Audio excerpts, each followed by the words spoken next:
The fluorescent lights hummed above Nia Brooks as she scanned groceries at Register 2, $47 in her bank account until Friday, when the well-dressed stranger reached for his wallet and found nothing.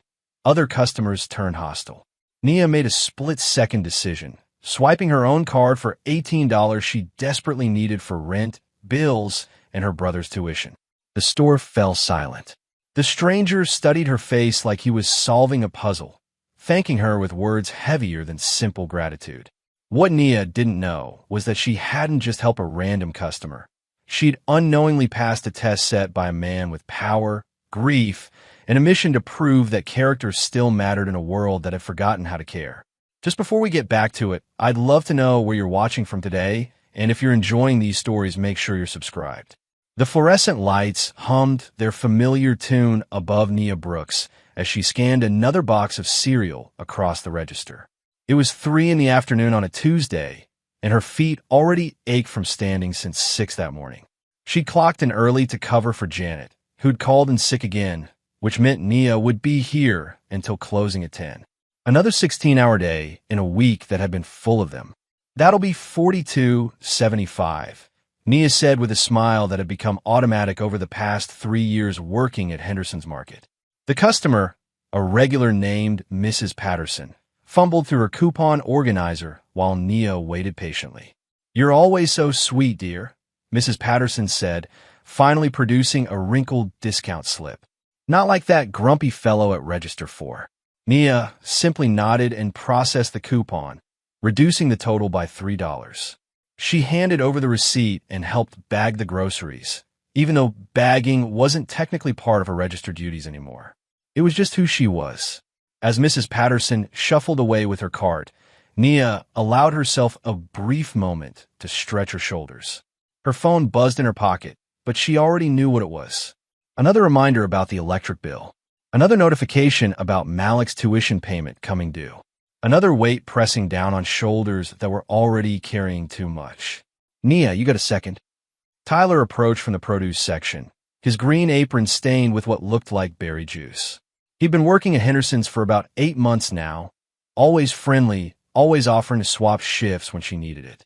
"What's up?" Nia asked, grateful for the brief distraction as the line at her register temporarily cleared. "I noticed you took a double again. I can cover your evening rush if you need to head out early." Tyler's brown eyes showed genuine concern, not pity. That was the difference with him. "I'm good, but thanks," Nia replied. She couldn't afford to lose the hours, not with Malik's deadline looming in 2 weeks. Their mother's medical bills from last year had wiped out what little savings the family had managed to build. Now it was just Nia, working doubles and picking up every available shift, trying to keep her 20-year-old brother in school. He was so close to finishing his degree. Just 1 more year. "Customer at Register 2, the intercom crackled. Mrs. Delgado's voice, crisp and professional as always. Nia turned to see a short line forming. An elderly man with a single bag of cat food. A young mother with a toddler and a cart full of baby supplies. And behind them, someone who immediately stood out. He was a white man in his late 50s, dressed in clothes that whispered money rather than shouted it. A tailored navy blazer over a simple white shirt. Expensive leather shoes that had been broken in just enough to look comfortable rather than new. His salt and pepper hair was neatly trimmed, and he wore a watch that Nia recognized from a magazine Malik had left lying around.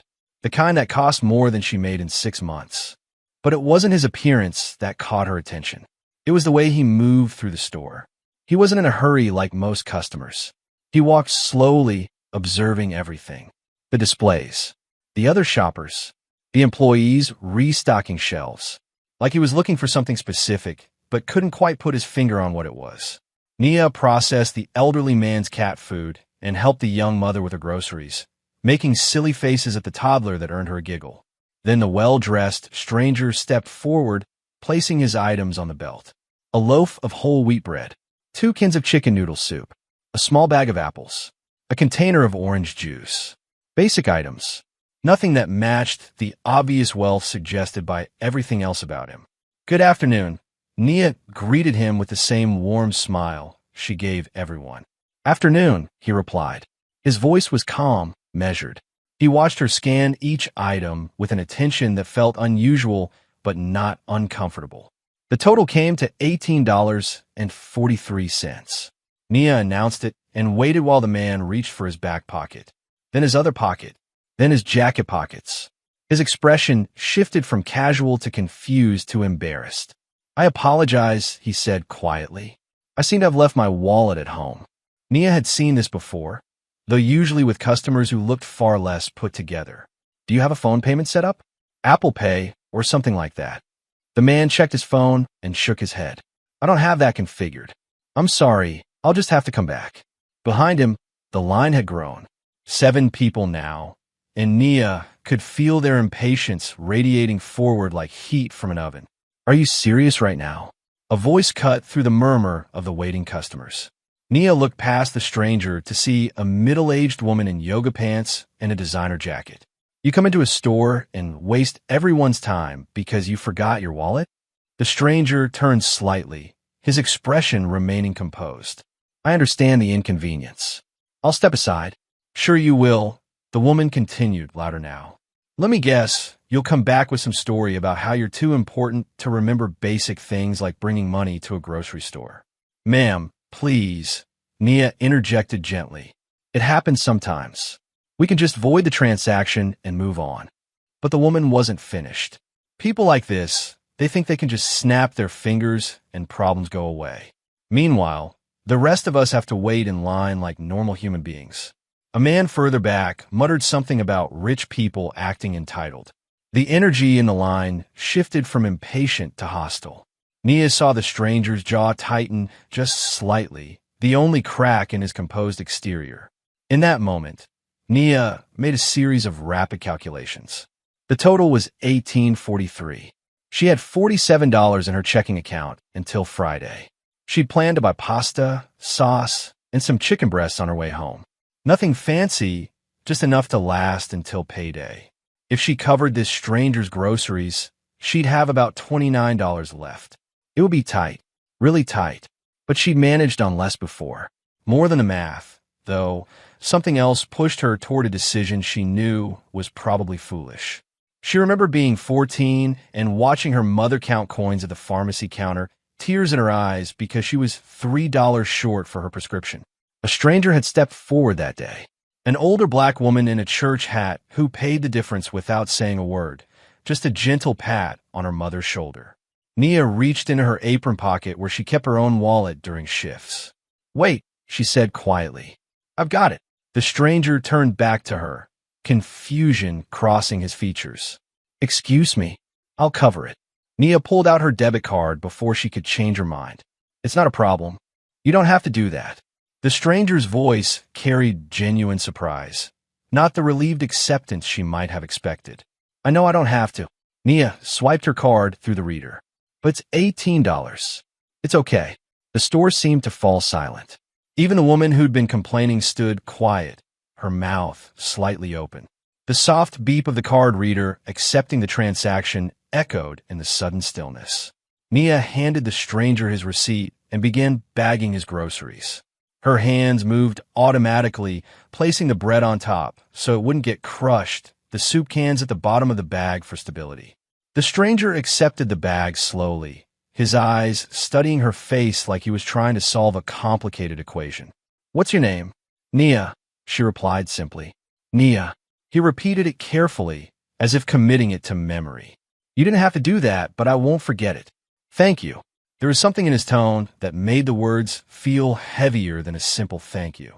Not gratitude exactly, but something more thoughtful, more deliberate. He walked toward the exit, pausing once to glance back at her before disappearing through the automatic doors. "That was really kind of you," the young mother from earlier said, now at the coffee shop area near the entrance. She'd apparently witnessed the whole thing. Nia shrugged and turned to the next customer, trying to ignore the tight feeling in her chest that came from knowing she just made her already difficult week considerably harder. Mrs. Delgado appeared at her elbow about 20 minutes later during a brief lull. "Nia, can I see you for a minute?" They stepped away from the register, near the customer service desk, where they could speak privately. Mrs. Delgado was in her mid-40s, a woman who'd worked her way up from cashier to supervisor over 15 years. She was strict about store policies, but had always been fair with Nia. "I saw what you did," Mrs. Delgado said, her voice low. "That was a good thing. But I have to tell you, be careful about setting precedents. People talk, and you don't want every customer who forgets their wallet expecting the same treatment." "Understand," Nia replied. "It won't become a habit." Mrs. Delgado's expression softened. "I know you're struggling right now, with your brother's school and everything. If you need extra shifts, you let me know first, okay? Don't run yourself into the ground." "I appreciate it, Mrs. Delgado." "Really?" As her supervisor walked away, Nia returned to her register. The rest of her shift blurred together in the familiar rhythm of scanning, bagging, and smiling. But her mind kept drifting back to those $18.43, to the look on the stranger's face, to the weight of the decision she'd made. She thought about the math again during her dinner break, which consisted of vending machine crackers and water from the fountain, because she needed to save money wherever she could now. Malik's tuition payment was due in 12 days. She'd been planning to scrape together just enough by working these double shifts and maybe picking up a weekend delivery gig. Now that margin had gotten thinner, her phone buzzed. A text from Malik. "How's your day going? You working late again?" She typed back. "Yeah, but it's fine. Focus on your studying. I got that physics exam tomorrow. Wish me luck." "You don't need luck. You've got this." She stared at the message thread for a long moment. Malik was so close to graduating. He'd worked so hard, maintained a 3.7 GPA while juggling part-time work at the campus library. Their mother had dreamed of seeing him walk across that stage to get his diploma. She'd spent her last coherent weeks making Nia promise to make sure he finished school no matter what. Nia wasn't about to let $18 break that promise, no matter how tight things got. The next morning brought Nia back through Henderson's automatic doors at 5:45, 15 minutes early for another double shift. The story of the cashier who paid for a stranger's groceries had already made its rounds through the staff. "I heard what you did yesterday," Carmen said from behind the deli counter, arranging fresh sandwich meats. "That was really sweet of you." "Just help someone out," Nia replied, tying on her apron. "No big deal." But the attention kept coming. Mrs. Patterson made a point of choosing Nia's register, even though others stood empty, leaning in close to say she'd heard about it from another customer at her book club. Two other regulars nodded approvingly as they passed through her line. Even Janet, the coworker Nia had covered for, stopped by to say thank you and mentioned hearing about the generous gesture. By lunch, Tyler appeared with a wrapped sandwich from the deli. "Turkey and Swiss on wheat," he said, setting it beside her register during a lull. "Carmen said it's your favorite." "You didn't have to do that," Nia protested, though her stomach had been growling for the past hour. "I know I didn't have to." Tyler's smile was gentle. "But good people deserve good things.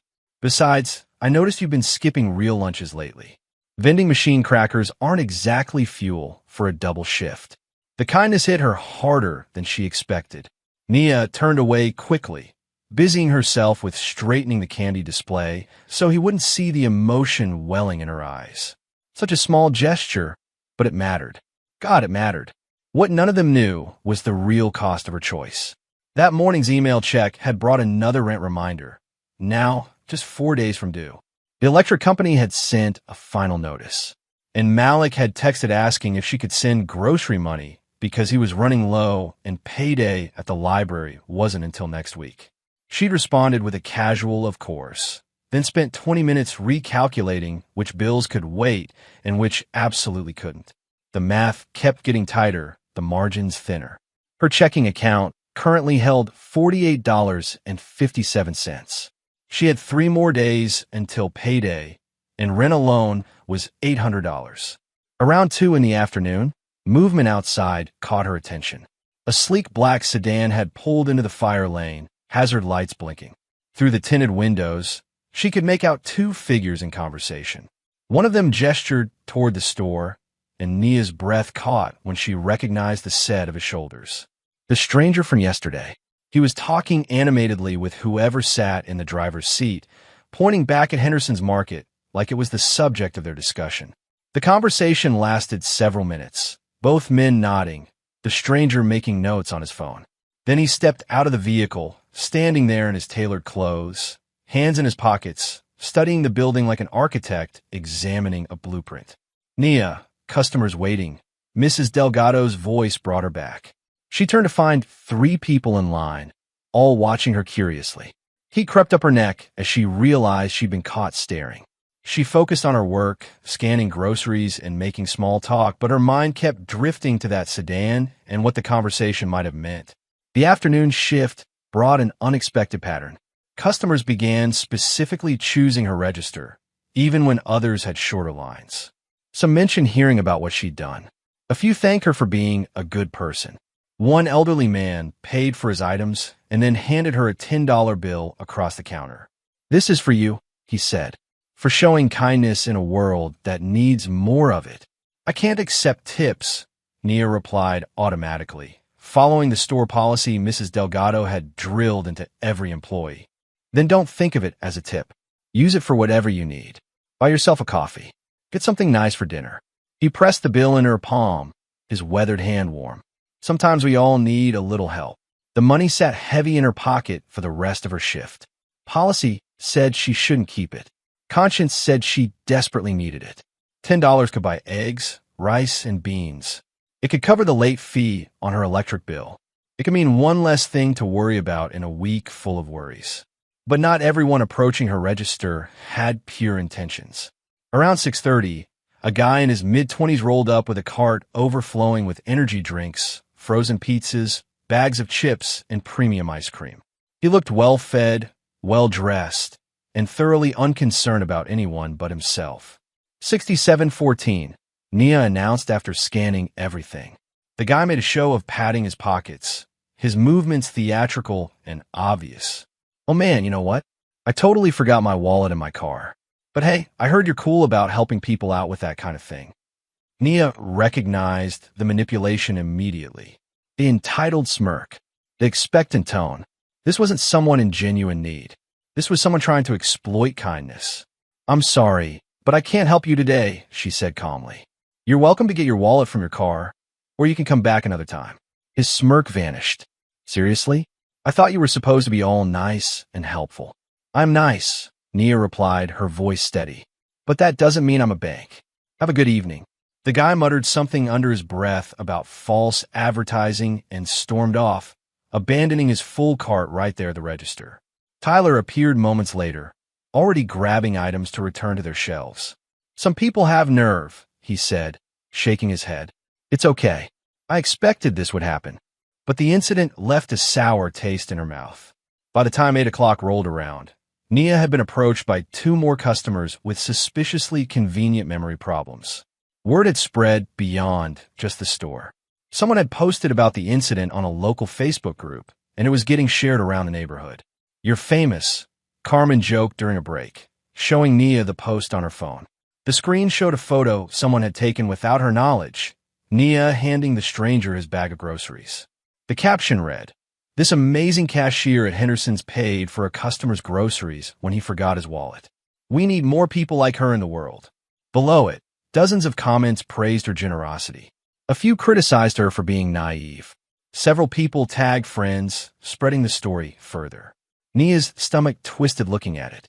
"I didn't know someone was taking pictures," she said quietly. "It's a nice story," Carmen replied.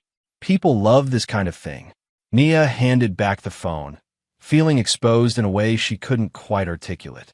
She'd helped someone because it felt right, not because she wanted attention. Now strangers were discussing her choices, debating her motivations, turning a private moment into public entertainment. Her shift ended at 10. She drove home through quiet streets, her old Honda making the concerning clicking noise that meant something expensive was probably about to break. Just another worry for the pile. Her phone rang as she pulled into her apartment complex. Malik's name lit up the screen. "Hey," she answered, grabbing her bag from the passenger seat. "Sis, I just wanted to say thanks for agreeing to send that grocery money. You sure you're okay on funds?" "I'm Fine. How was your physics exam?" "Pretty sure I aced it." Excitement bubbled through his voice. "Dr. Morrison said my approach to the thermodynamics problem was really creative. And hey, there's this research assistant position opening up next semester. If I get it, it comes with a small stipend. Could help out with expenses. That's amazing, Malik. You should definitely apply. I will. But listen, his tone shifted, becoming more serious. I've been thinking, maybe I should take a semester off, get a full-time job somewhere, help you with bills. This is too much for one person to carry. Absolutely not. Nia's response came swift and firm as she unlocked her apartment door. You're staying in school. We're almost there. One more year. But you're killing yourself with these double shifts. Mom wouldn't want that either. Mom wanted you to graduate. That's what matters. Nia dropped her bag on the small kitchen table. Besides, you're doing great. Keep focused on school. I've got this handled. They talked for a few more minutes, Malik updating her on his classes and friends, the normal rhythms of college life. Nia listened, letting his enthusiasm wash over her like a reminder of why she kept pushing through the exhaustion and stress. After hanging up, she sat in the quiet of her apartment and let herself feel everything she'd been holding back all day. The ache in her feet from standing for 16 hours. The gnawing anxiety about bills she couldn't quite afford. The bone-deep weariness that came from running on empty for months. She pulled out her phone and checked her account balance. The $10 from the elderly man had been deposited, bringing her total to $58.57 until Friday's paycheck. Nia opened her calculator app and started doing the familiar math. Rent was due in 4 days. $800. Her paycheck on Friday would be roughly $900 after taxes, assuming no surprise deductions. That left $100 for everything else.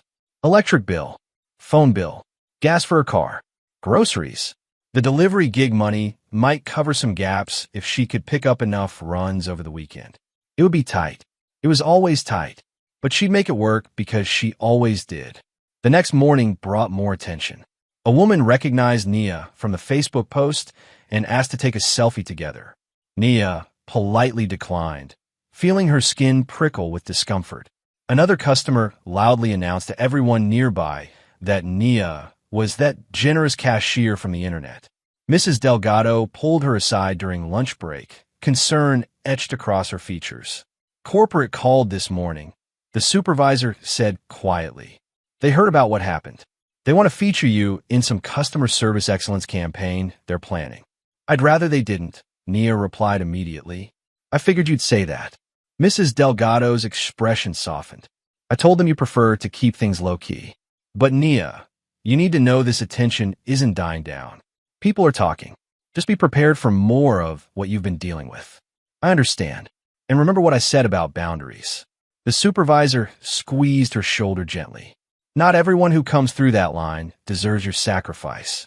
You're a good person, but don't let people take advantage of that goodness. Around 3 in the afternoon, the stranger returned. This time he wore jeans and a plain button-down shirt, looking more casual but no less put together. He carried a hand basket instead of a cart, moving through the aisles with that same observant quality.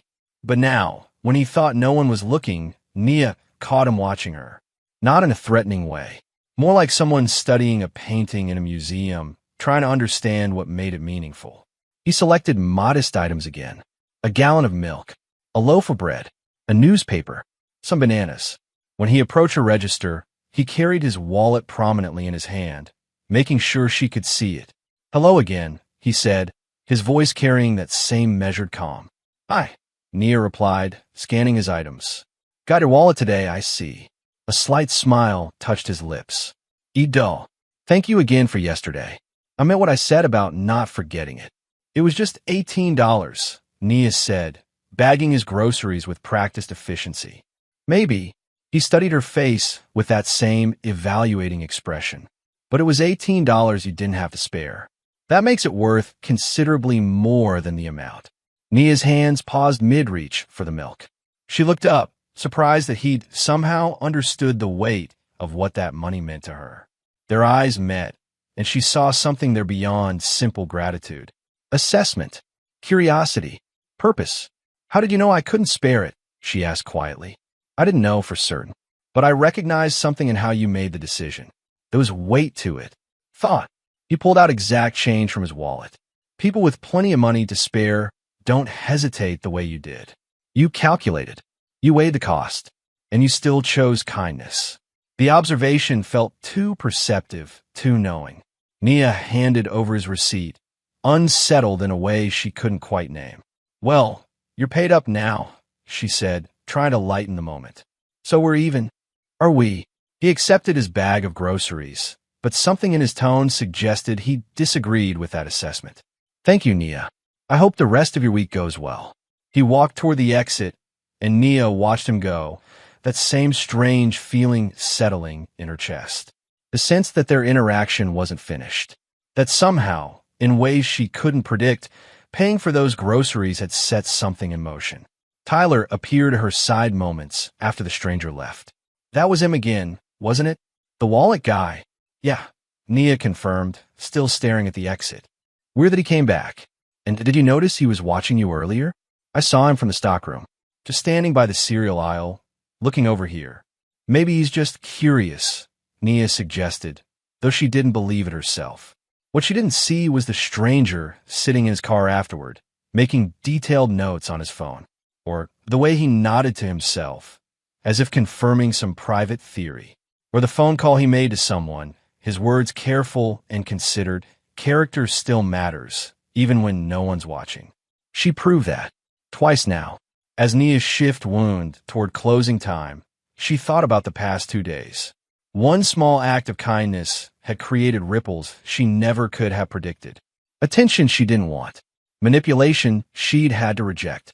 Recognition that made her uncomfortable. And underneath it all, a growing sense that the well-dressed stranger who'd forgotten his wallet hadn't been quite as helpless as he'd appeared. But why would someone test her like that? And what happened next? The rest of the week brought Nia no relief from the growing attention or her mounting financial worries. Friday arrived with its promised paycheck, but the numbers in her bank account still told a grim story. After paying rent, she had $112 left for everything else until the next payday in 2 weeks. She sat at her tiny kitchen table Friday night, bills spread out in front of her like playing cards in a losing hand. Electric bill with the late fee, $73. Phone bill, $65. That would leave her negative $26, and she hadn't even factored in gas for her car or groceries. The clicking noise in her Honda had gotten worse too, a metallic sound that made her wince every time she accelerated. Her phone buzzed. A text from Malik. "Got the research assistant position. Stipend starts next semester. Finally going to be able to help out." Nia smiled despite her stress. She typed back, "That's amazing. So proud of you." She stared at the bills again, then made a decision she'd been avoiding. The electric bill would have to wait another week. She'd pay the phone bill to keep that line active, use what was left for gas, and the cheapest groceries she could find. Rice, beans, eggs. The same meals she'd been rotating for months now. The weekend brought more double shifts at Henderson's, but it also brought something unexpected. Saturday morning, Mrs. Delgado called an emergency staff meeting before the store opened. "Listen up, everyone," the supervisor said, her expression tense. "I got a call from corporate yesterday afternoon. There's going to be some changes coming to our store chain. Big changes." Murmurs rippled through the assembled employees. Nia stood near the back with Tyler, whose usual easy smile had vanished. "What kind of changes?" Carmen asked from the front. "They didn't give me all the details," Mrs. Delgado replied. "But there's talk of an investment group looking to acquire the company. They'll be conducting evaluations at various stores over the next few weeks. I wanted you all to hear it from me first rather than through the rumor mill. Does that mean layoffs?" Janet's voice trembled slightly. "I don't know," Mrs. Delgado admitted, and her honesty made the admission even more frightening. "But I need everyone to keep doing their jobs the way you always have. Show them we run a tight ship here. Show them we're worth keeping." The meeting dispersed with a heavy atmosphere. Nia returned to her register, but her mind churned with new worries. If the store got bought out and they cut staff, she'd lose her income. She'd lose everything she'd been fighting so hard to maintain. Tyler appeared beside her during a slow moment mid-morning. "You okay? You look stressed." "Just thinking about what Mrs. Delgado said." "Yeah, it's pretty scary." He adjusted his apron, avoiding her eyes. "But hey, if anyone's job is safe, it's yours. You're the best cashier we have. Plus, with all that social media attention, you're basically famous now. Nia didn't feel comforted by that observation. The Facebook post about her paying for the stranger's groceries had been shared over 300 times now. People she'd never met were commenting on her life, making assumptions about her character, turning her into some kind of symbol. It made her skin crawl. Around noon, a familiar black sedan pulled into the parking lot. Nia's stomach tightened as she watched Charles step out, this time accompanied by two other people in business attire. They stood by the car for several minutes, Charles pointing at different aspects of the building while the others took notes. He was evaluating the store. The realization hit Nia like cold water. He wasn't just some random wealthy customer who'd forgotten his wallet. He was part of the investment group Mrs. Delgado had mentioned. The whole forgotten wallet incident had been a test. But a test for what? And why her specifically? The three of them entered the store, and Nia forced herself to focus on her current customer, an older man buying sandwich supplies. She scanned his items mechanically, hyper-aware of Charles and his associates moving through the aisles with clipboards and tablets. "That'll be $12.47, she said, bagging the man's groceries. "You're that girl from the internet, aren't you?" the man asked, studying her face. "The one who paid for someone's food. I just helped someone out," Nia replied quietly, wishing people would stop recognizing her. "Well, it was a good thing you did. World needs more kindness." He paid and left, and Nia looked up to find Charles standing 3 customers back in her line. Their eyes met across the distance. He nodded slightly, a gesture that could have meant anything. Acknowledgement, approval, warning. Nia couldn't tell. She processed the next 2 customers with her heart beating faster than normal. Then Charles stepped forward, alone this time. His associates had disappeared somewhere else in the store. "Hello, Nia," he said, his tone as measured as always. "Mr. Whitmore," she replied, using the name she'd overheard one of his associates say in the parking lot. Surprise flickered across his face. "You know my name? I pay attention." Nia met his gaze steadily. "You're part of the investor group, aren't you? The one looking to buy the store chain." Charles studied her for a long moment, then nodded slowly. "I am. Does that bother you?" The forgotten wallet was a test. "It was an observation," he corrected gently. "I wanted to see how people behaved when they thought no one important was watching. You'd be surprised how rarely kindness appears in those moments." Nia's hands tightened on the edge of a register. "So you manipulated me, made me spend money I couldn't afford to spend, just to see what I'd do." "I didn't make you do anything," Charles replied, his voice calm but firm. "You made a choice that told me more about your character than any interview or resume ever could." "And what exactly did it tell you?" "That you understand what leadership really means. Not power or profit, but responsibility. Taking care of people even when it costs you something. You place a newspaper and a bottle of water on the belt. That's rare, Nia, especially in someone so young." Nia scanned his items in silence, processing both the groceries and his words. She wanted to be angry at him for the manipulation, for the test she hadn't known she was taking. But underneath the anger was something else. Curiosity, and a strange sense that this conversation mattered in ways she didn't fully understand yet. "Total's $3.75, she said. Charles paid with exact change. "The evaluations will continue over the next week. I wanted you to know that directly rather than letting you worry." He picked up his items. "And Nia, the choice you made that day mattered. It still matters."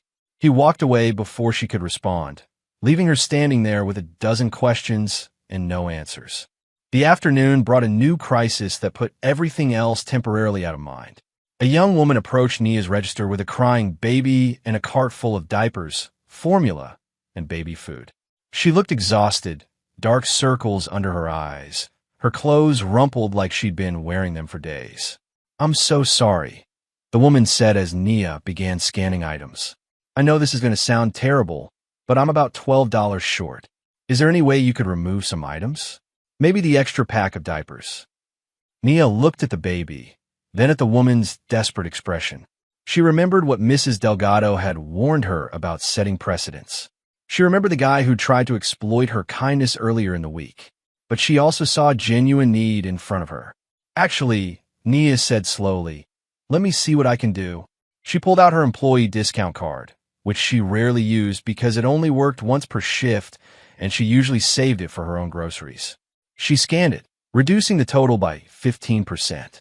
The woman's total dropped from $68 to $57.80. Still more than she had, but closer. That helps, the woman said, tears welling in her eyes. Thank you. I can remove the baby food jars. Those are the most expensive, and... Wait, Nia interrupted. She looked at the register, then made a decision. She pulled up the coupon database and started searching. There was a manufacturer's coupon for the formula, another for the diapers, digital coupons that anyone could use, but most people didn't know existed. She applied them one by one. The total dropped to $52.30, then to $49.95. How much do you have? Nia asked quietly. $46, the woman whispered. Nia looked at the baby items, then removed the smallest pack of baby wipes. The total dropped to $45.73. She could work with that. She manually applied a store credit of $1 that every employee could authorize once per month for damaged items or customer complaints. The total became $44.73. There, Nia said. $44.73. Will that work?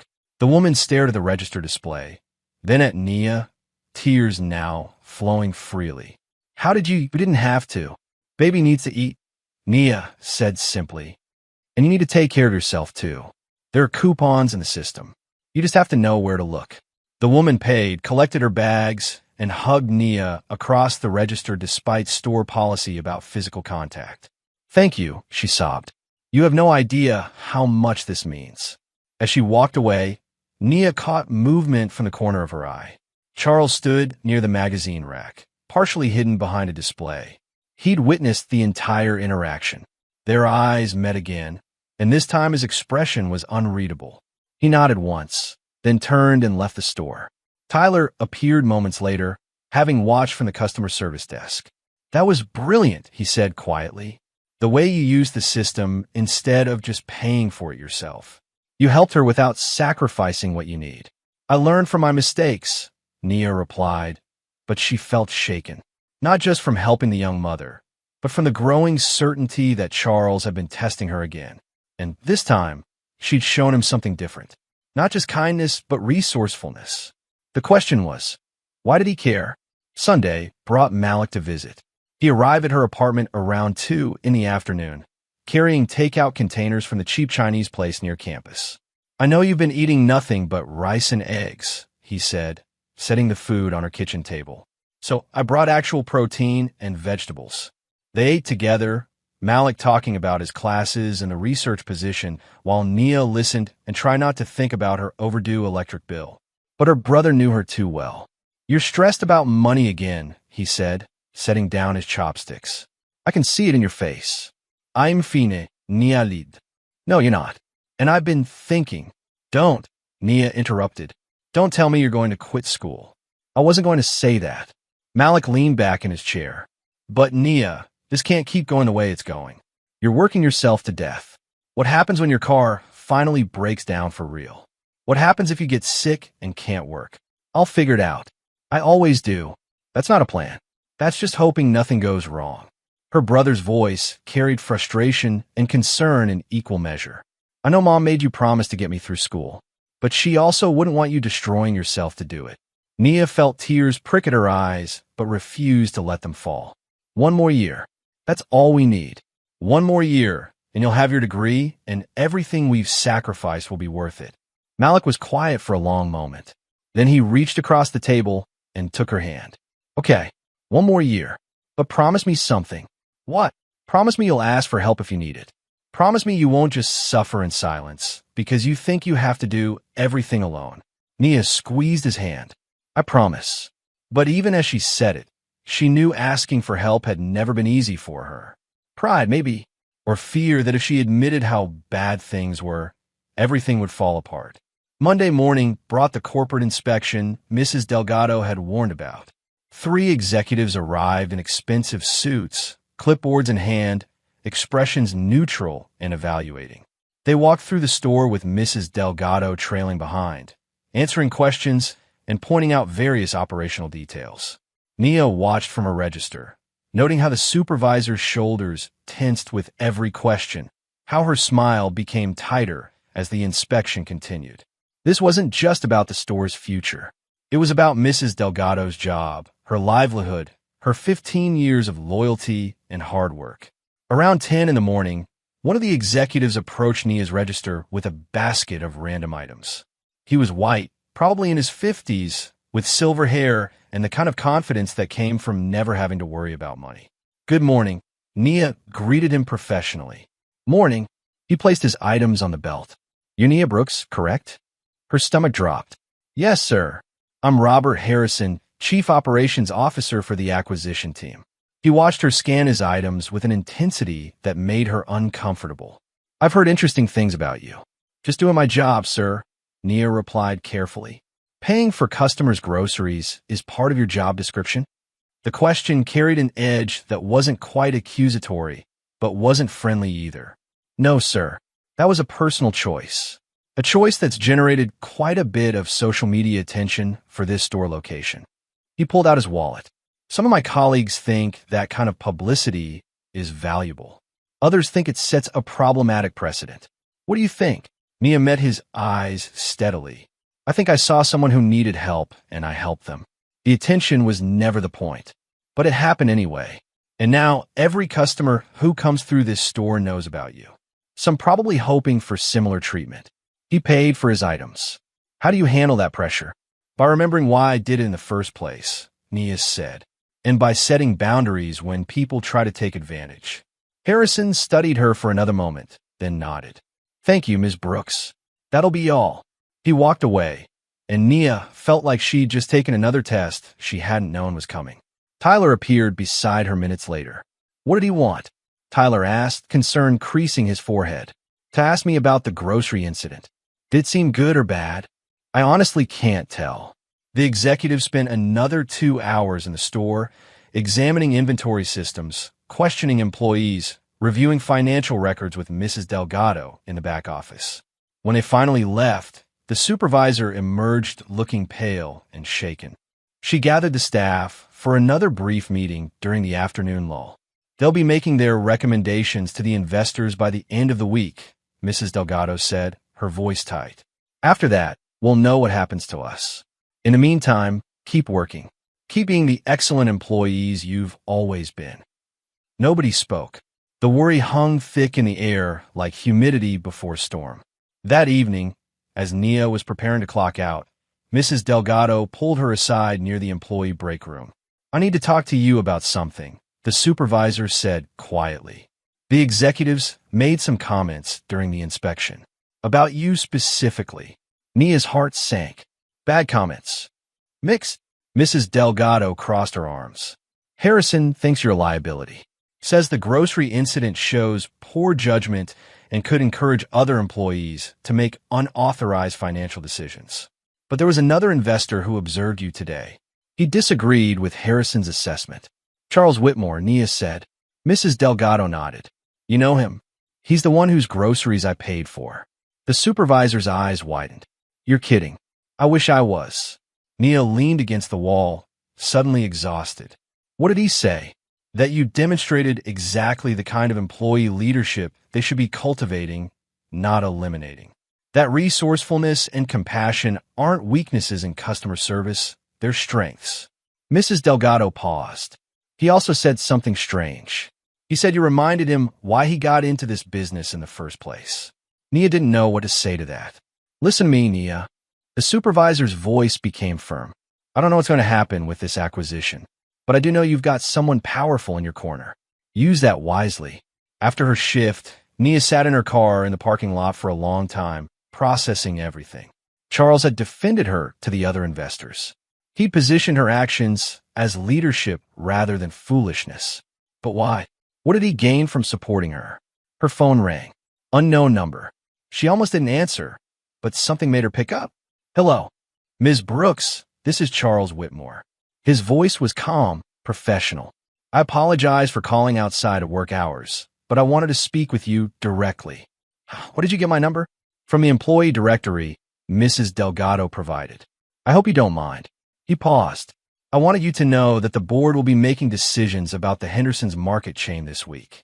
There's some disagreement about the direction we should take. Mr. Harrison thinks I'm a liability, Nia said flatly. Mr. Harrison thinks efficiency and profit margins are the only metrics that matter. I disagree. There was steel in Charles's voice now. I believe treating employees with dignity and investing in their growth creates better long-term outcomes, both for the company and for the communities we serve. Why are you telling me this? Because what happens this week will affect your life and the lives of your coworkers. You deserve to understand what's at stake. He was quiet for a moment. And because the decision you made in that checkout line wasn't just about $18. It was about character, about leadership, about proving that some things still matter even when no one's watching. Someone was watching, though, Nia said. You were. Yes, I was. And I'm grateful for what I saw. His tone softened slightly. The real reason I came to Henderson's that day wasn't finished yet, Nia, but it will be soon. I wanted you to be prepared. Prepared for what? For change. The kind that might feel uncomfortable at first, but could lead somewhere better. He paused again. Get some rest. This week is going to be important. He hung up before she could ask anything else, leaving Nia sitting in her dark car with more questions than ever and a growing sense that her life was about to shift in ways she couldn't predict or control. Wednesday morning arrived with heavy clouds and the promise of rain. Nia drove to Henderson's Market with her car's clicking noise now accompanied by a grinding sound that made her wince. She checked her bank account that morning. $53 left until Friday. The electric company had called twice. She'd have to pay them this week or risk disconnection. The store felt different when she walked in. There was a tension in the air, a sense of waiting. Several employees clustered near the break room, whispering. Carmen caught Nia's eye and mouthed their back, while jerking her head toward the office. The executives had returned. Nia clocked in and took her position at Register 2, trying to focus on the normal rhythm of work. But every few minutes, she'd glance toward the back where Mrs. Delgado had disappeared with the corporate visitors. Tyler worked nearby, restocking shelves but clearly distracted. Around 9:30, the office door opened. Mrs. Delgado emerged first, her expression carefully neutral. Behind her came Robert Harrison and two other executives Nia recognized from earlier in the week. And behind them, Charles Whitmore. He was dressed differently today, still professional, but there was something more authoritative about his bearing. He walked slightly ahead of the others as they moved through the store, and Nia realized with a start that he wasn't just part of the acquisition team. He was leading it. Attention, Henderson's Market employees. Mrs. Delgado's voice came over the intercom. Please gather in the break room for a mandatory staff meeting. All registers closed for the next 30 minutes. Nia's heart hammered as she locked her register and joined the stream of employees heading to the back. The break room wasn't large enough for everyone, so people clustered in the hallway too, pressed together, anxious faces turned toward where Mrs. Delgado stood with the executives. Charles stepped forward, and the murmuring died. Good morning, everyone. My name is Charles Whitmore, and I'm the majority stakeholder in the Whitmore Investment Group. We've been evaluating the Henderson's Market chain over the past several months, and I want to share with you the decisions we've reached. The silence was absolute. Nia could hear her own heartbeat. As of this morning, Whitmore Investment Group has completed acquisition of all 37 Henderson's Market locations across the tri-state area. This location, like all others, will undergo some changes over the coming months. But I want to be very clear about what those changes will and will not include. He paused, his eyes sweeping across the assembled employees. There will be no mass layoffs. No one in this room will lose their job as a result of this acquisition. A collective exhale rippled through the crowd. However, there will be restructuring. We'll be investing in employee training programs, updating equipment, and implementing new policies focused on both customer service and employee well-being. Robert Harrison shifted uncomfortably beside him, clearly not entirely pleased with this announcement. I know change can be frightening, Charles continued, but I want you to understand our philosophy. We believe that companies succeed when they invest in their people, when they treat employees with dignity and create environments where both customers and workers feel valued. His eyes found Nia in the crowd. The contact was brief but deliberate. Over the past few weeks, I've been observing this location specifically, watching how you interact with customers, how you support each other, how you handle difficult situations. He gestured toward Mrs. Delgado. Your supervisor has built a strong team here. That's worth preserving and strengthening, not dismantling for short-term profit. After the meeting dispersed, Nia returned to her register in a daze. No laughs. Investment in employees. It sounded almost too good to be true, especially given Harrison's obvious disapproval. But Charles had said it directly, in front of everyone. The morning progressed with a strange energy. Customers noticed something was different, though they couldn't quite identify what. The employees moved with a mixture of relief and uncertainty, grateful to still have jobs, but worried about what restructuring might actually mean. Around noon, Mrs. Delgado approached Nia's register during a lull. Mr. Whitmore wants to speak with you privately, she said quietly.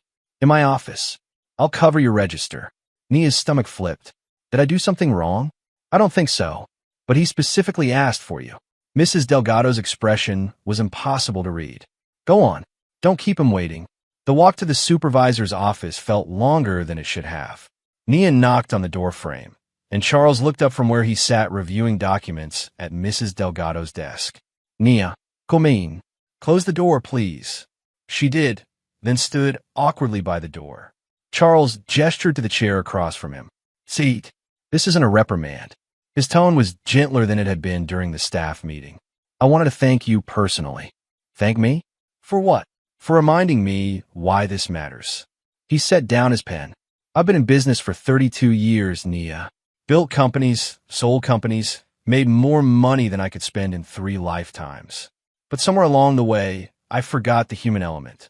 I forgot that behind every transaction, every profit margin, every quarterly report, there are people just trying to make ends meet. He leaned back in the chair, his expression thoughtful. My wife, Elizabeth, she used to say that character is what you do when you think no one important is watching. She believed that deeply. His voice caught slightly on his wife's name. She passed away 2 years ago, collapsed in a grocery store very much like this one. Several people walked right past her, assumed she was drunk or homeless. It took 4 minutes before someone finally called for help. Nia's breath caught. I'm so sorry. A store employee eventually helped her. A young man, probably not much older than your brother. He stayed with her, held her hand, made sure she wasn't alone.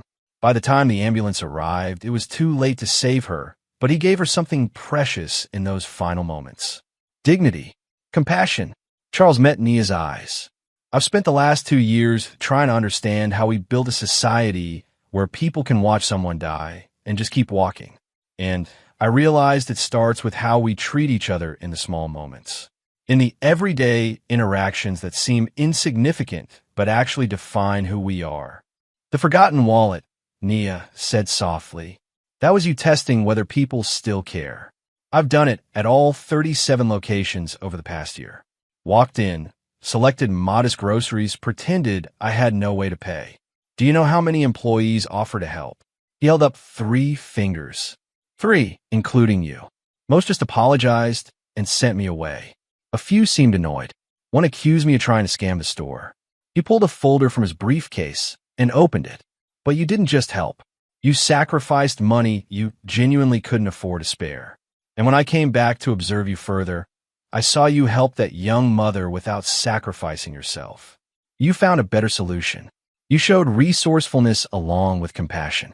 He slid the folder across the desk. That's leadership, Nia. Real leadership. Nia opened the folder and stared at the contents. It was some kind of training program description. Management development. Leadership courses. Her name was already filled in on the registration forms. I don't understand, she whispered. The restructuring I mentioned isn't about cutting costs. It's about investing in people who demonstrate the qualities we need more of in this world. Kindness, integrity, resourcefulness. You have all 3. Charles's expression was serious. I'm offering you the opportunity to train for management. You continue working your current shifts while taking courses we'd pay for. After 6 months, assuming you complete the program successfully, You'd be promoted to assistant supervisor with a significant pay increase. Nia's hands trembled as she held the folder. Why me? Because you prove yourself when you thought no one was watching. Because you show me that good people still exist and they're worth investing in. He stood. This isn't charity, Nia. This is recognition. You've earned this opportunity. The question is whether you'll take it. She thought about Malik's tuition, her overdue electric bill, the grinding noise in her car, the constant weight of never having enough. And underneath all of that, a tiny spark of hope she'd almost forgotten how to feel. Can I think about it? She asked. Of course. Take it till the end of the week. Charles walked toward the door, then paused. But Nia, don't let pride or fear stop you from accepting something you've genuinely earned. This isn't a handout. This is an investment in someone who's already proven their worth. After he left, Nia sat in the office for a long time, staring at the folder. Leadership training, management track, a way out of the constant financial struggle. But accepting it meant accepting that Charles had been evaluating her, testing her, manipulating circumstances to see how she'd respond. It meant accepting that her act of kindness had been observed and measured, even if the opportunity it created was real. Tyler was waiting when she emerged from the office, concern written across his face. Everything okay? You were in there a while. Yeah, I'm. Nia paused, unsure how to explain. He offered me a management training position. Tyler's eyes widened. Seriously? Nia, that's amazing. Is it? She looked down at the folder in her hands. He manipulated the whole situation. The forgotten wallet was a test. He's been evaluating me this entire time. So what? Tyler's voice carried conviction she didn't feel. So he tested you, and you passed. You showed him who you really are. That's not manipulation, Nia. That's you being excellent and finally getting recognized for it. She wanted to believe him, wanted to accept the opportunity without the complicated feelings about how it came to be. But something still nagged at her. He said the real reason he came here isn't finished yet, Nia murmured, more to herself than to Tyler. What did he mean by that? The answer would have to wait. Mrs. Delgado needed her back at the register, and the afternoon rush was beginning. But as Nia returned to her familiar position, scanning groceries and greeting customers, she couldn't shake the feeling that despite Charles's revelations, there was still something important he hadn't told her. Something bigger than management training or corporate philosophy. Something that would change everything yet again. The folder sat in her locker, waiting for her decision. And somewhere in the corporate offices, Charles Whitmore was making plans that reached far beyond one struggling cashier at one suburban grocery store. But for now, Nia had customers to serve and bills to pay and a brother, depending on her, to keep pushing forward. Whatever came next would have to wait until she was ready to face it. The only question was, would she ever really be ready? Thursday morning brought Nia back to Henderson's Market with a training folder still sitting unopened in her bag. She'd spent most of the night staring at it, reading through the course descriptions, calculating what a promotion to assistant supervisor might mean for her finances. The pay increase alone would solve most of her immediate problems. She could pay off her overdue bills, fix her car, help Malik without constantly struggling. But something held her back from saying yes. Maybe it was pride. Maybe it was the uncomfortable feeling that came from knowing Charles had orchestrated everything from the beginning. Or maybe it was simpler than that. Maybe she just didn't believe she deserved it. You look tired, Tyler said when she arrived at her register. He was arranging shopping baskets near the entrance, but he'd clearly been watching for her.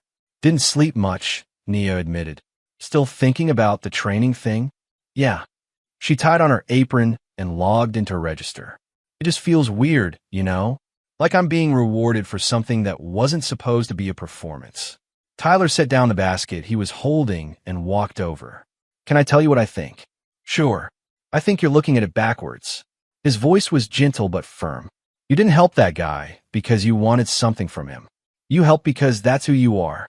The fact that someone noticed and wants to invest in that quality, that's not manipulation. That's just good business sense. Before Nia could respond, Mrs. Delgado's voice came over the intercom. Nia Brooks to the office, please. Her stomach dropped. Tyler gave her an encouraging nod as she walked toward the back, wondering what this summons meant. When she reached the office, she found not just Mrs. Delgado, but Charles as well, standing by the window with his hands in his pockets. "Close the door," Mrs. Delgado said quietly. Nia did, her heart pounding. "Mr. Whitmore wanted to speak with you before you made your decision about the training program," the supervisor continued. "I'll give you both some privacy." She slipped out, leaving Nia alone with Charles. "I'm not here to pressure you," Charles said immediately. "I want to be clear about that. Whatever you decide, your job is secure. But I wanted to share something that might help you understand why this matters to me." He pulled out his phone and showed her a photo. A woman with kind eyes and graying hair, smiling at the camera. Elizabeth, Nia realized. "She worked in retail for 20 years before we got married," Charles said softly. "Started as a cashier, worked her way up to district manager. She used to tell me that the frontline employees were the heart of any business. That if you took care of them, they'd take care of everything else." He put the phone away. "After she died, I realized I'd spent decades building companies without actually understanding what she meant. I'd focused on profits, on efficiency, on metrics that looked good on paper but ignored the human cost." His voice carried genuine emotion. "The Forgotten Wallet test wasn't just about finding kind people, Nia. It was about proving to myself that Elizabeth was right, that character still exists in the world, and that it's worth building a company around." "Only 3 people helped," Nia said quietly. "Only 3 out of 37 locations." Charles nodded. "Do you know what that tells me? That kindness is rare. That people who genuinely care, who sacrifice for strangers, who see beyond their own immediate needs are precious. And when you find people like that, you don't let them waste their potential standing behind a register their whole life. You invest in them. You give them the tools to lead others." Nia's throat felt tight. "What if I'm not ready? What if I fail?" "Then you fail." Charles's answer was simple and honest. "But you'll fail while trying to grow, which is better than succeeding at staying exactly where you are when you're capable of so much more." He moved toward the door, then paused. "I'm leaving the decision with you, but I want you to know something. The real reason I came to Henderson's that day isn't just about finding leaders for my company. It's about proving that a business can succeed by doing things differently, by treating people with dignity, by investing in character instead of just skills." He met her eyes. "You're not just accepting a training position, Nia. You're helping me prove that Elizabeth's philosophy can work in the real world. That's what I meant when I said it wasn't finished yet." After he left, Nia sat alone in the office for several minutes. The weight of what he'd said settled over her like a blanket. This wasn't just about her anymore. It was about proving something larger, about showing that kindness and business success didn't have to be opposites. She thought about her mother, who'd worked 3 jobs to support them and never complained. About Malik, grinding through college while watching his sister sacrifice everything. About all the times she'd felt invisible, overlooked, like her hard work would never lead anywhere. Nia pulled out her phone and texted Charles's number, which Mrs. Delgado had given her. "I accept the training position. Thank you for believing in me." His response came within seconds. "You earned it. Training starts Monday. We'll adjust your schedule to accommodate the courses." When Nia returned to her register, she felt lighter somehow. Tyler caught her eye and raised his eyebrows questioningly. She nodded, and his face broke into a genuine smile. The rest of Thursday passed in a blur of normal work, but Friday brought complications nobody expected. Around 10 in the morning, Nia noticed unusual activity near the store's administrative area. Ray's voices carried from Mrs. Delgado's office. Through the window, she could see the supervisor gesturing emphatically while Robert Harrison stood with his arms crossed, his expression stern. Tyler drifted over during a lull. "Something's going on with corporate. I heard Harrison telling someone on the phone that certain decisions were fiscally irresponsible. He's talking about the no layoffs policy," Nia guessed. "Probably. And probably about the training programs, too." Tyler glanced toward the office. "I hope Mrs. Delgado's okay. She's been stressed all week." An hour later, the supervisor emerged looking pale and shaken. She caught Nia's eye and gave a slight shake of her head, a gesture that said, "Not now." But her distress was obvious to everyone who knew her. By lunch, Word had spread through the staff that Harrison and other executives were pushing back against Charles's people-first approach. They wanted to implement cost-cutting measures despite the promises made earlier in the week.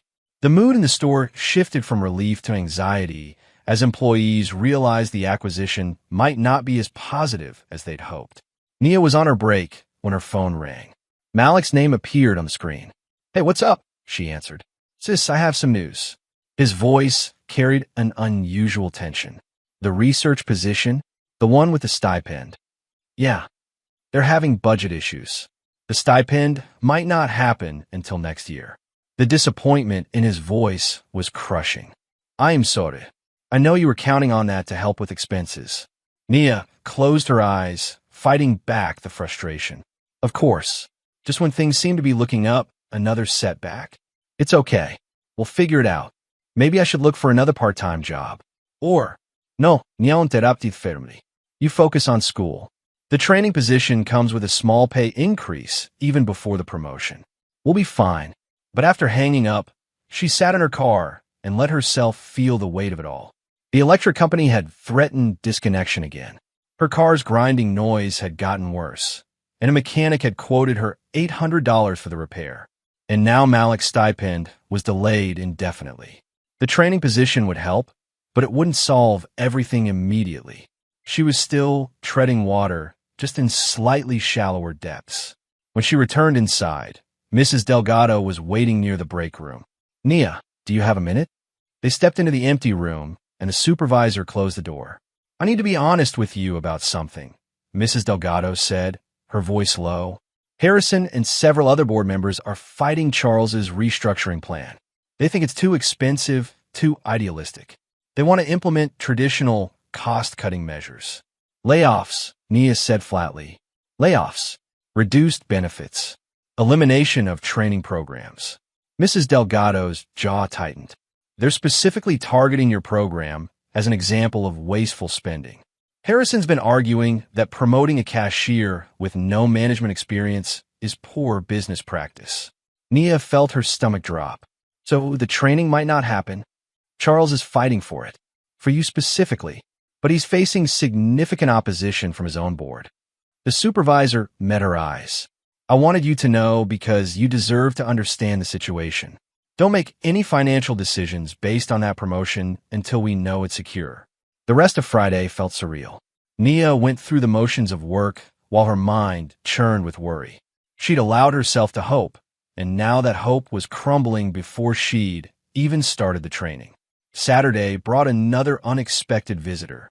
Nia was restocking candy at a register when a well-dressed black woman in her 40s approached, carrying a notebook and wearing a professional smile. "Excuse me, are you Nia Brooks?" "Yes. I'm Denise Washington from Channel 7 News. We'd love to do a story about you. The cashier who paid for a stranger's groceries, and how that act of kindness is changing your life." Nia's blood ran cold. "I'm not interested in an interview. It would just be a few minutes. Human interest piece about good people doing good things. Our viewers love these stories, and—" "No, thank you." Nia's voice was firm. "I appreciate the interest, but I'd rather keep my life private." The reporter looked disappointed, but nodded. "Understand. If you change your mind, here's my card." After she left, Tyler appeared looking concerned. "Media attention?" Apparently, the Facebook post caught a news station's eye. Nia slipped the card into her pocket without looking at it. "I just want to do my job and live my life." Is that too much to ask? In today's world? Apparently, yes. Tyler leaned against the counter. "For what it's worth, I think you're handling all of this with a lot of grace." Sunday should have been Nia's day off, but she'd picked up an extra shift to help with bills. Around noon, Charles arrived unannounced, dressed casually but carrying the unmistakable energy of someone with important business to discuss. He approached a register during a quiet moment. "I'm sorry to bother you at work, but I wanted to give you an update personally rather than letting you hear it through the grapevine." Nia braced herself. "About the training program?" "The board is voting tomorrow on the restructuring plan. Harrison and his allies have the votes to block several initiatives, possibly including the leadership development program." His expression was carefully neutral, but she could see the frustration underneath. I'm doing everything I can to protect it, but I won't lie to you. The outcome is uncertain. So, I might not get the training after all, Nia said, trying to keep the disappointment from her voice. You'll get it one way or another, Charles replied with unexpected intensity. If the board blocks the formal program, I'll fund your training personally. You'll still get the education and the promotion. It might just take a different path than I originally planned. Why? The question burst out before Nia could stop it. Why do you care so much about one cashier getting promoted? Charles was quiet for a long moment. When he spoke, his voice carried the weight of genuine conviction.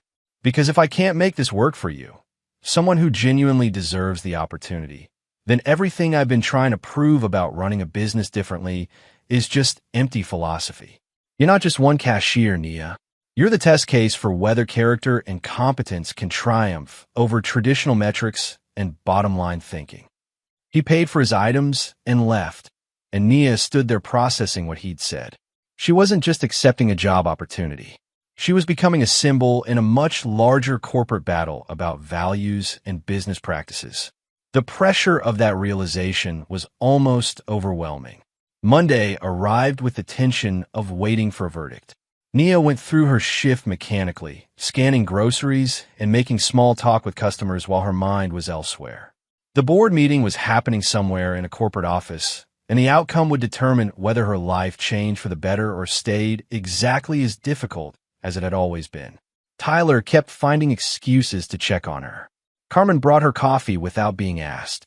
Even Mrs. Delgado seemed distracted, glancing at her phone repeatedly as if waiting for news. Around 2 in the afternoon, Charles walked into the store with Robert Harrison and another executive Nia didn't recognize. The three men moved with the careful formality of people who'd just finished a difficult meeting. Harrison's expression was tight with barely contained anger. They disappeared into Mrs. Delgado's office, and the door closed. That doesn't look good, Tyler murmured, restocking shelves near Nia's register. 10 minutes later, Mrs. Delgado emerged and called for another staff meeting. This time, the energy was different. People moved slowly, reluctantly, afraid of what they were about to hear. Charles stood at the front of the break room, his expression carefully composed. Harrison stood beside him, arms crossed, radiating disapproval. I want to thank you all for your patience during this transition period, Charles began. The board has made several decisions about the restructuring plan, and I want to share those with you directly. He paused, and Nia's heart hammered in her chest. The Leadership Development Program will proceed as planned. Nia Brooks will begin her management training next week, along with 3 other employees from different store locations. A collective exhale rippled through the room. Harrison's jaw clenched visibly. However, the board has mandated certain cost-saving measures that will affect all locations. Here it comes, someone whispered behind Nia. Starting next month, employee benefits will be restructured. Healthcare coverage will remain, but certain optional benefits will be eliminated. Paid time off will be reduced by 3 days annually, and annual raises will be merit-based rather than automatic. The mood in the room shifted. These weren't catastrophic cuts, but they were cuts nonetheless. The promise of employee-first policies felt diminished. I fought against these measures, Charles said, his voice harder now. But as Mr. Harrison correctly pointed out, compromise is necessary when multiple stakeholders have different priorities. I wanted you to hear that from me directly. After the meeting, employees dispersed with mixed feelings. Relief that the training program survived. Disappointment that other promises had been walked back. And underneath it all, the unsettling realization that corporate politics would always complicate even the best intentions. Mrs. Delgado pulled Nia aside as the crowd thinned. Your program survived because Charles threatened to resign if the board blocked it. Harrison backed down rather than risk losing him entirely. The supervisor's voice was quiet. That man just spent significant political capital on you. Don't forget that. The rest of Monday passed in a fog. Nia tried to feel grateful that the training program had survived, but the victory felt incomplete. Other employees would suffer reduced benefits because resources were being redirected to leadership development. She was benefiting while her coworkers lost ground. Tuesday brought an unexpected and devastating development.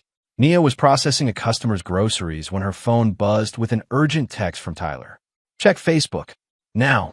She waited until her break, then pulled up the social media site with growing dread. The post that appeared at the top of her feed made her stomach turn. It was a screenshot of internal company documents, training program budgets. Nia's name prominently featured with salary projections and promotion timelines.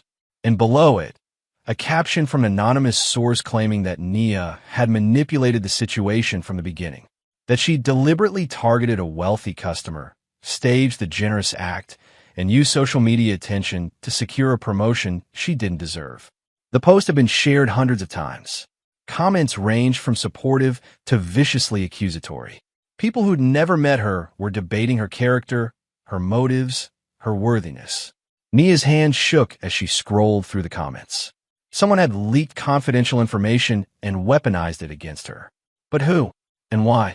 She found Mrs. Delgado in the office, staring at her computer screen with a grim expression. "You've seen it," the supervisor said without looking up.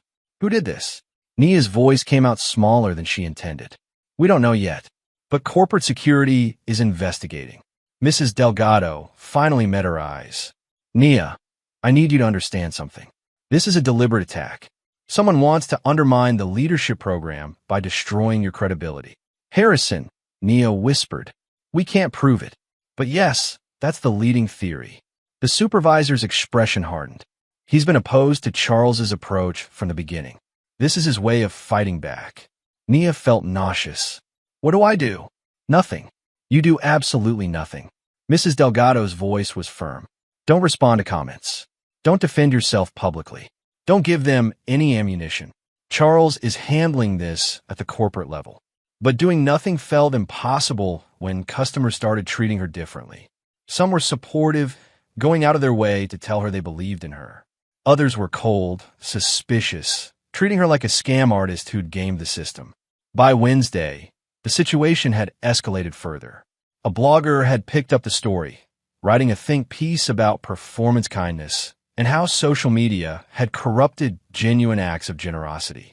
The article specifically mentioned Nia, questioning whether she'd known Charles's identity all along. Tyler found her crying in the break room during lunch. "Hey, no," he said firmly, sitting beside her. "You can't let them do this to you." "They're right, though," Nia said through tears. "Maybe I did benefit from helping him. Maybe I don't deserve the promotion." "Stop it." Tyler's voice cut through her spiral. "You helped someone who needed help. You didn't know who he was. You sacrificed money you couldn't afford. That's not performance. That's character." He grabbed her shoulders gently. "The people attacking you? They're mad because your kindness made them feel guilty about their own selfishness. Don't let their insecurity become your shame." His words helped, but the damage was spreading. By Thursday, several co-workers were treating Nia differently. Not hostile exactly, but distant, cautious, like she was tainted by controversy. Carmen was one of the few who stayed firmly in Nia's corner. "People are jealous," she said bluntly. "You're getting ahead, and they're not. That's all this is." But Janet, the coworker Nia had covered shifts for, made a pointed comment about some people getting special treatment that stung worse than any online attack. Thursday afternoon brought Charles back to the store, his expression thunderous. He requested a private meeting with Nia in Mrs. Delgado's office. "We found the leak," he said without preamble. "One of Harrison's assistants accessed your personnel file and the training program documents. She's been terminated, and Harrison is facing an internal ethics investigation." Nia should have felt vindicated, but she just felt tired. Does it matter? The damage is done. People think I'm a fraud. People think what Harrison wanted them to think. But the truth will come out. Charles pulled out his tablet and showed her a prepared statement. "We're releasing this tomorrow. It explains the full context of the leadership program, includes statements from all 3 other participants, and makes clear that you were selected based on observed performance, not social media attention." "Will that actually help?" Nia asked skeptically. "It might. It might not." Charles's honesty was refreshing even if it wasn't comforting. "But you need to know something, Nia. This attack on you is really an attack on me. On everything I'm trying to build. Harrison can't challenge my leadership directly, So he's trying to discredit the philosophy behind it by destroying you. That's not fair, Nia said quietly. No, it's not. But it's reality. He leaned forward. The question is whether you're strong enough to withstand it. Because if you quit now, if you let this drive you away, Harrison wins. The message becomes that kindness is naive, that character doesn't matter, that traditional corporate ruthlessness is the only viable path. Nia thought about her mother, who'd faced discrimination and hardship, but never quit. About Malik, grinding through obstacles without giving up. About all the times she'd wanted to walk away from difficulty, but hadn't because the people depending on her deserved better. I'm not quitting, she said, her voice steadier than she felt. But I need you to understand something too. I didn't ask for any of this. I just wanted to help someone and do my job. If staying means becoming some corporate symbol in a battle I never chose, then I need to know it's actually worth it. It is, Charles replied without hesitation. Not just for you, but for every employee who's ever been told their character doesn't matter as much as their productivity metrics. For every person who's been overlooked because they don't fit traditional leadership profiles. His expression softened. Elizabeth used to say that change only happens when someone's brave enough to be the first. You didn't ask to be first, but here you are. The question is whether you're brave enough to see it through. Friday brought the company's official statement, which was picked up by local media and started shifting public perception, but also brought something Nia hadn't expected. A letter, hand-delivered to the store, addressed to her. Inside was a handwritten note on expensive stationery. Dear Nia, my name is Marcus Henderson. I'm the young man who helped Charles's wife, Elizabeth, during her final moments 2 years ago. He recently told me about you and what you've been facing. I wanted you to know that I understand the weight of being someone's symbol of hope. It's not easy and it's not always fair, but it matters. Elizabeth told me, right before she died, that kindness is the only currency that never loses value. She made me promise never to forget that. I think she'd want you to know it too. Stay strong. What you're doing matters more than you realize. Sincerely, Marcus. Nia read the letter 3 times, tears streaming down her face. She wasn't alone in this. Someone else understood the complicated weight of being recognized for simple human decency. That evening, Malik called. I saw the news stories, he said without preamble. Are you okay? I am surviving. That's not what I asked. Nia sat down on her apartment couch, suddenly exhausted. I don't know if I'm okay. I thought helping someone would be simple, but it's turned into this huge, complicated thing that I don't know how to navigate. Want my advice? Malik asked. Always. Stop worrying about what it means for everyone else. Focus on what it means for you. You're getting training that will change your life. You're being recognized for qualities you've always had. The rest is just noise. His voice was firm. Mom always said the right thing is rarely the easy thing. You did the right thing. Now you deal with the consequences, easy or not.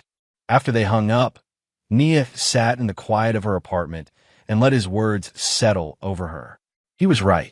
She couldn't control what other people thought or how they interpreted her actions.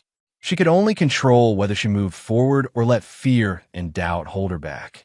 Saturday morning, Nia arrived at work to find Tyler waiting by her register with a small group of coworkers. Carmen, Mrs. Delgado, and 3 other employees she'd worked with for years. We wanted you to know we've got your back, Tyler said simply. Whatever comes next, you're not facing it alone. Mrs. Delgado stepped forward. I've been supervising this store for 15 years. I've seen hundreds of employees come and go.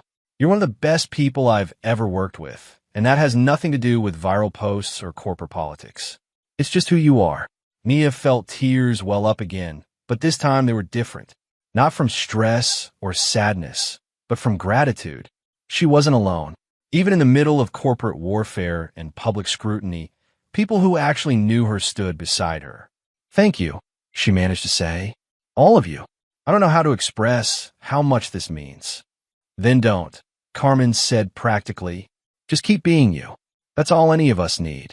The rest of Saturday passed more smoothly than the previous week. The company statement had taken some heat off Nia personally, and customers who came through her line were mostly supportive. A few still gave her suspicious looks, but she was learning to let that go. Sunday brought the final piece of the puzzle. Charles called her after her shift, his voice carrying both frustration and determination. Harrison has resigned from the board effective immediately, he said without preamble. The ethics investigation found evidence that he'd planned the leak as part of a broader effort to undermine my leadership. He's done. Does that mean the program is safe? Nia asked. The program is safe. The People First policies are safe. And you, Nia Brooks, are officially starting your management training tomorrow morning at 8 a.m. His tone lightened slightly. No more obstacles. No more corporate politics. Just you, working toward becoming the leader I know you can be. After hanging up, Nia sat in her car and let herself feel it. Relief, exhaustion, fear, hope. All of it mixed together into something she couldn't quite name, but knew marked a turning point. She'd survived the betrayal. She'd weathered the public scrutiny. She'd proven, to Charles and to herself, that her character wasn't just a performance. It was real. It was tested.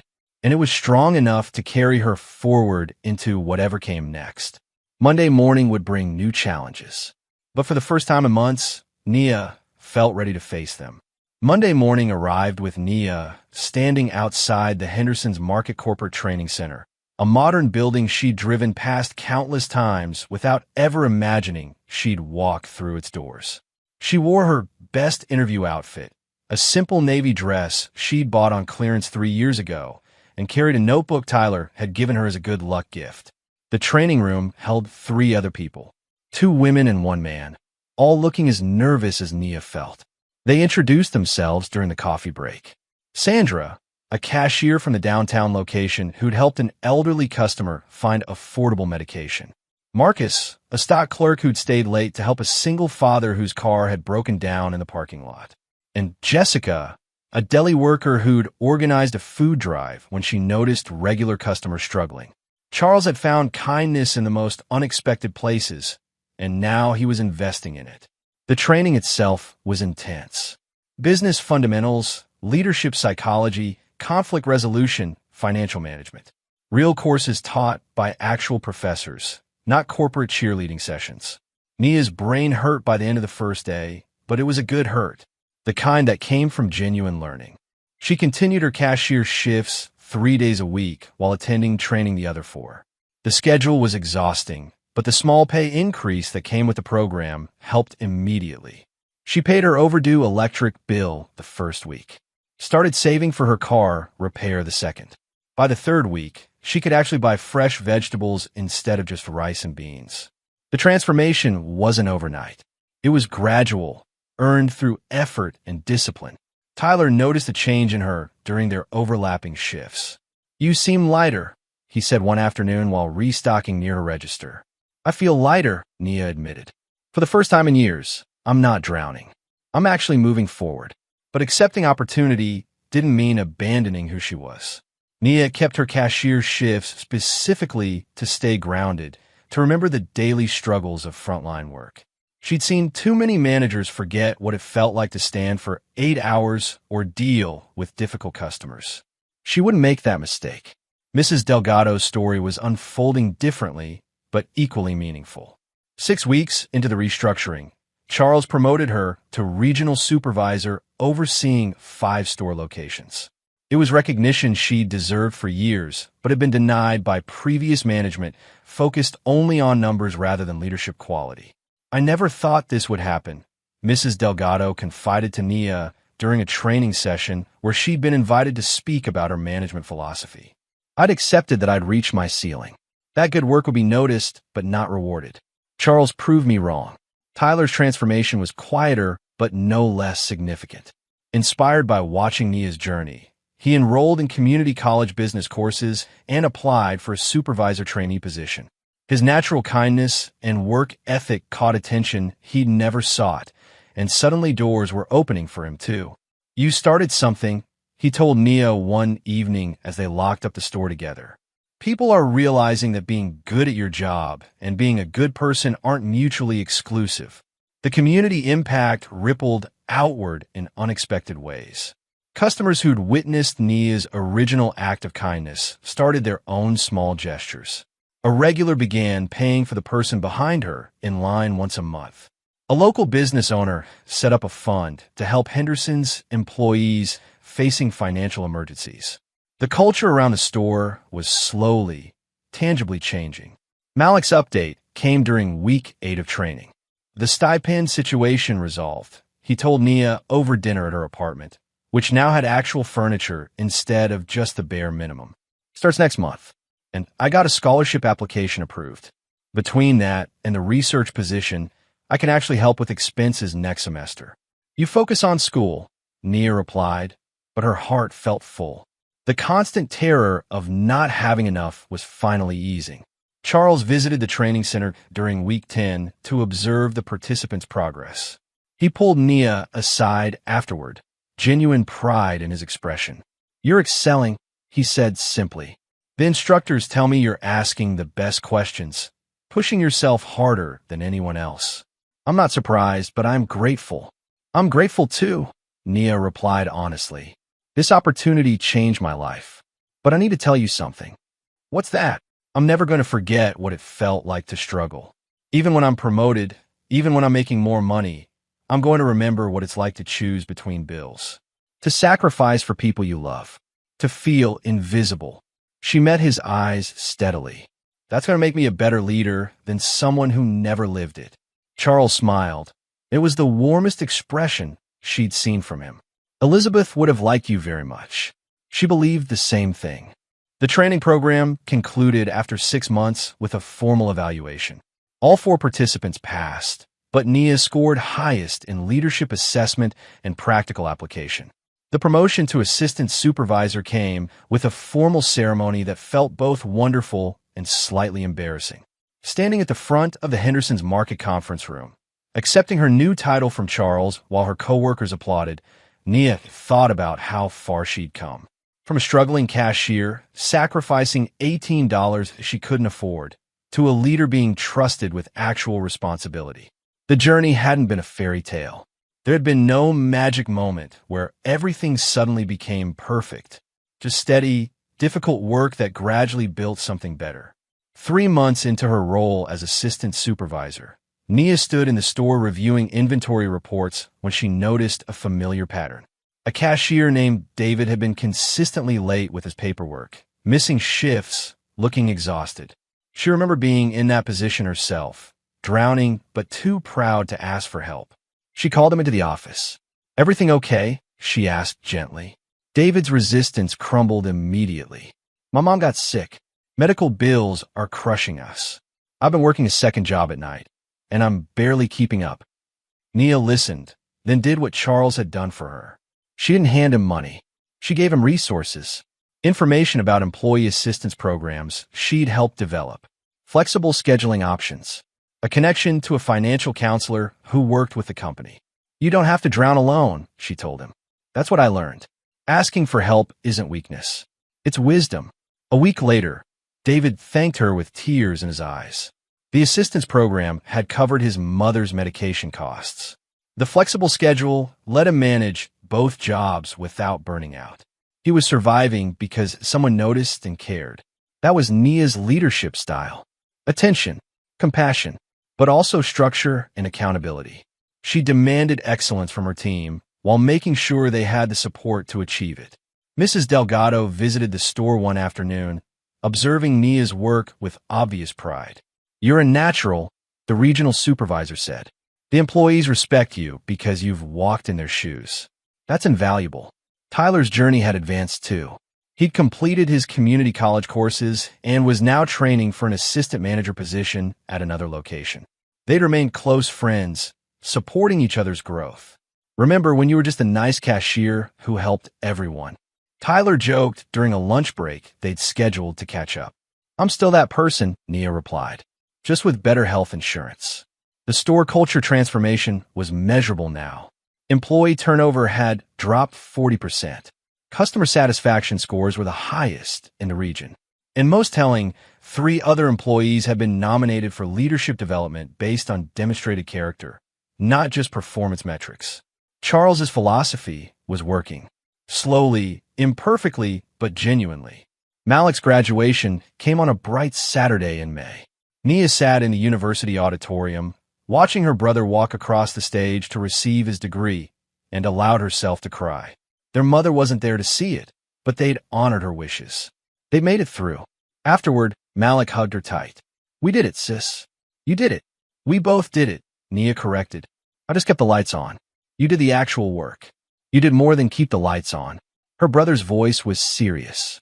"You show me what it looks like to face impossible odds and refuse to give up. That's worth more than any degree." That summer brought an unexpected moment that closed a circle Nia hadn't realized was open. She was working her weekly cashier shift, maintaining connection to frontline work, when a customer approached with a small bag of groceries. The total came to $19.73. The customer, a young woman who looked exhausted and overwhelmed, reached for her wallet and her face crumbled. "I'm so sorry," she said, tears starting. "I thought I had enough, but I'm about $2 short. Can I remove the bread?" Nia looked at the groceries. Budget items. Necessities. She saw herself from 2 years ago reflected in this stranger's desperation. But before Nia could respond, the customer behind the young woman stepped forward. "I'll cover the difference," an older gentleman said quietly. "Pay it forward when you can." The young woman thanked him through tears. And as Nia processed the transaction, she noticed something remarkable. 3 other customers in line were smiling, nodding approval. The culture of kindness had spread beyond just one act. It had become something larger. After the customer left, the gentleman who'd helped caught Nia's eye. "I was here that day," he said, "when you paid for that man's groceries. It made me think about how I move through the world. So I try to help when I can now. Small things, but they add up." Nia felt emotions swell in her chest.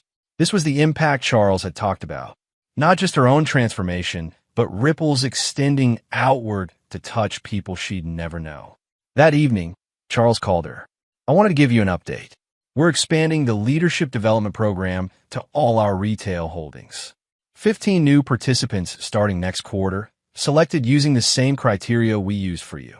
Character observed when people think no one important is watching." "That's wonderful," Nia said, genuinely moved. "It's happening because you proved it works.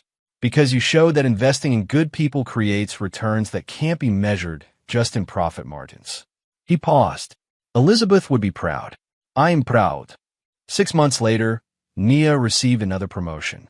Full supervisor of the Henderson's Market location where everything had started.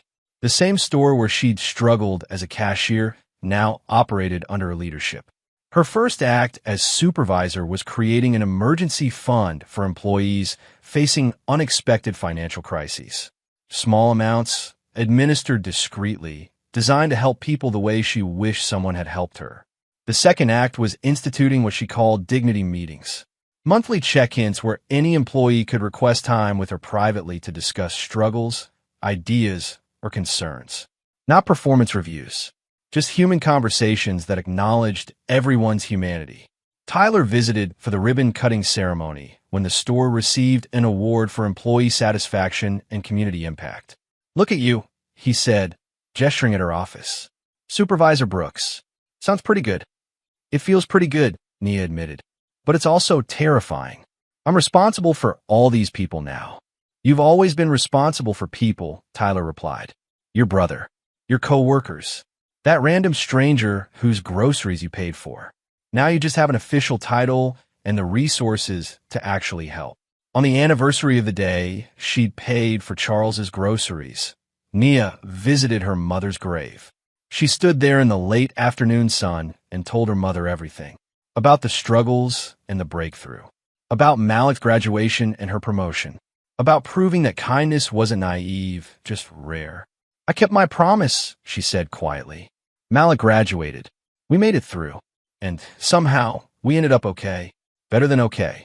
A week later, another customer forgot their wallet at Nia's store. But this time, before any employee could react, 4 customers simultaneously offered to help. The culture had shifted so fundamentally that kindness was now the default, not the exception. Nia watched it happen from her supervisor's office and smiled.